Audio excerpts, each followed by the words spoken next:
Guys Sonaimuri বাজারে গেলাম হাঁসের জন্য। আমার পিছনে ক্যামেরা মনে হলো রাজু। তারপরে সোনামুড়ি বাজারে রেলগেটে গলি দিয়ে ঢুকলাম। ঢোকার পরে রাকিবের সাথে দেখা করলাম, হাঁসের দরদাম করলাম। রাকিবে হাঁসের জোড়া বাঁধলো। বাঁধার পরে আমি কত ট্রেনে চাইলাম, চাওয়ার পরে এটিএম বুথে গেলাম। এশিয়া ব্যাংক এটিএম বুথে টাকা উঠালাম। টাকা উড়ে বাকিটা রাকিবের জন্য লইলাম, আর বাকিটা আমার পকেটে ভরলাম। ভরার পরে এখানে যাব রাকিবের টাকা দেওয়ার জন্য। ওই রাকিবের হাতে টাকা দিলাম। তারপরে আমরা এখানে অটো ড্রাইভার একটা ঠিক করলাম। অটো ড্রাইভারের 300 টাকা বলছে।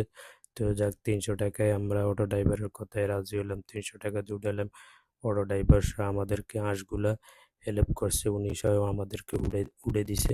তারপরে উনি সারিবদ্ধভাবে হাঁসগুলা লাইন মতো বসাই দিছে। তারপরে এখানে আমরা গাড়িতে উঠলাম। উড়ে তারপর ওইখানে সামনে একটু আগানোর পরে ওমাগো ইয়ে যাই দিয়ে খাজনা দিলাম। 20 টাকা খাজনা চাই বইছে, দিলাম খাজনা।